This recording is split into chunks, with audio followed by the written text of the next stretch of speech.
Hi, I'm Mitch Gallagher. Welcome to Sweetwater's Guitars and Gear. This time out, Nick Bocott and I check out the new Metal Zone Waza pedal from Boss. Let's get started. Today we're checking out the MT-2W, a Waza version of the original Metal Zone pedal from Boss. Now Waza means art and technique, and it's basically the premium version of these pedals. It has an improved buffer. In this case, we've also got a second custom voicing that is really very different from the original Metal Zone voicing. But I think we have to address the elephant in the room. I mean, this is a very polarizing pedal. Yeah, apparently it's one of Boss's best-selling pedals ever. The only one definitely beating it is the DS1, which is an amazing pedal. This one sold bucket loads since it came out in 1991. It also it's much maligned. The Metal Zone is much maligned. There are videos out there that have mega views that say it's the worst distortion pedal ever. Some famous people have said they don't like it. But what's interesting is more recently, a couple of guys who were negative about it have actually come and reneged or reversed it by 180. One of them being our buddy Ola from Sweden, right, who's done a video of this plugged straight into the effects loop of one of his amps and going, I hated this pedal, what's up? Now it's great. And I think the cool thing about this pedal is it has so much distortion in it, it's untrue. It was the highest gain pedal available at its time in 1991 when it first came out. It also has plus or minus 15 dBs of gain in lows, highs, and also a sweepable mid as well. The trouble is with that amount of gain and that amount of variance, your typical metal kid would get it, put gain on 12, or 11 I should say, right, boost the mids to plus 15, crank the treble, cut the mids if they could find the sweet spot, and they could make it sound like, as we'd say in England, wasps in a jam jar or bees in a jar. Right.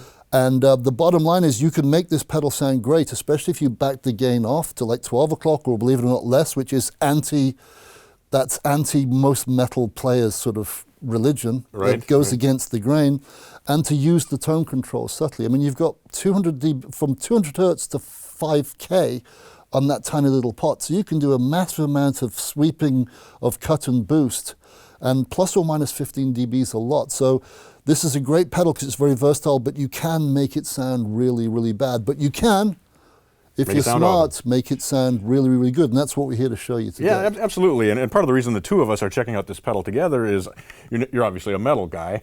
I am a closet hair metal fan from the 80s, but play other styles as well. And so I'm not quite as much of a metal guy as you are. But what we've found looking at this is you can do everything from a really light breakup, or even just use this as a boost pedal and get some great tones, or you can crank it all the way up and get that massive saturation and incredible sustain. This pedal is also renowned for the amount of sustain that it provides. I think another aspect of this is what amp you're plugging into. If you're plugging into an amp that's really bright or has a ton of bottom end, and then you plug this in and boost the bottom end and the top end, again, you're going to get the bees in the jar kind of thing that you were talking about before. We're playing through a Fender Deluxe that was modded by Paul Rivera for me, and it has a very different tonal signature, as we'll see when we plug into this, and the pedal actually complements it very well. And also the guitar and the pickups as well, and your playing style. Sure. You got to tweak it accordingly. So like I said, there's a lot of variance.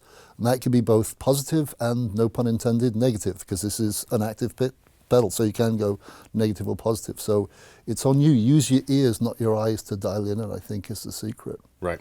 So Nick, I think the best way to really demonstrate this and show what it can do is for the two of us to alternate plugging into it, try some different settings out. We'll have a couple of different guitars here, and really show you what this pedal can do with a variety of different settings and the range of tones that are available in it. Agreed.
I hope you've enjoyed this look at the MT-2W, the premium Waza version of the original Metal Zone.